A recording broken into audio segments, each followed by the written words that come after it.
අයිබෝවන් සුබ දිනයක් ප්‍රාර්ථනා කරන ක්‍රිකට්ට ආදර කරන වල සියලුම දෙනාට.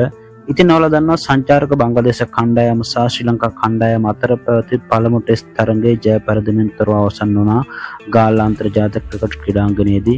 ඉතින් ශ්‍රී ලංකා කණ්ඩායම සහ බංග්ලාදේශ කණ්ඩායම අතර දෙවන ටෙස්ට් තරඟය ආරම්භ වෙනවා කොළඹ SSC ක්‍රීඩාංගණයේදී ජූනි 25 වෙනිදා සිට ජූනි 29 වන දින දක්වා.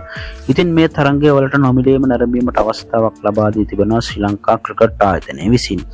ඒ වගේම ඇන්ජලෝ මැතිව්ස්ගේ සමු ගැනීමත් සමග සහ මිලන් රත්නායක ආබාධයට ලක්වීමත් සමගම ශ්‍රී ලංකා ටෙස්ට් සංචිතය ශ්‍රී ලංකා ක්‍රිකට් ආයතනය විසින් ඊයේ දවසේදී වෙනස් කිරීමකට භාජනය කර තිබෙනවා. ඒ අනුව ශ්‍රී ලංකා ක්‍රිකට් ආයතනය විසින් ශ්‍රී ලංකා ටෙස්ට් සංචිතය මෙන්න මේ ආකාරයට තමයි නම් කරලා තිබෙන්නේ.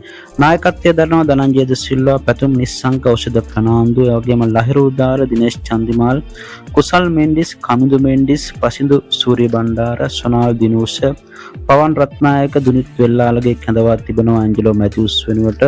ප්‍රභාත් ජයසූරිය, තරිඳු රත්නායක, අකිල ධනංජය, අශිත ප්‍රනාන්දු, විශ්ව ප්‍රනාන්දු, කසුන් රාජිත සහ ඉසිත විජේසුන්දර යන ක්‍රීඩකින් දෙවන ටෙස්ට් තරඟය සඳහා නම් කර තිබෙනවා.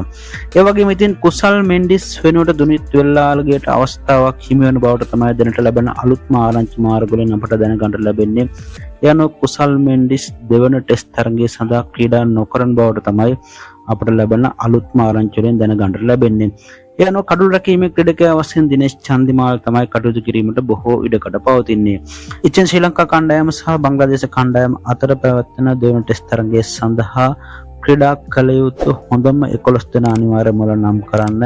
ඒ වගේම අපේ channel එක subscribe කරන්න අමතක කරන්න එපා. ගිලනන වලට සුදායකම් දවසක්.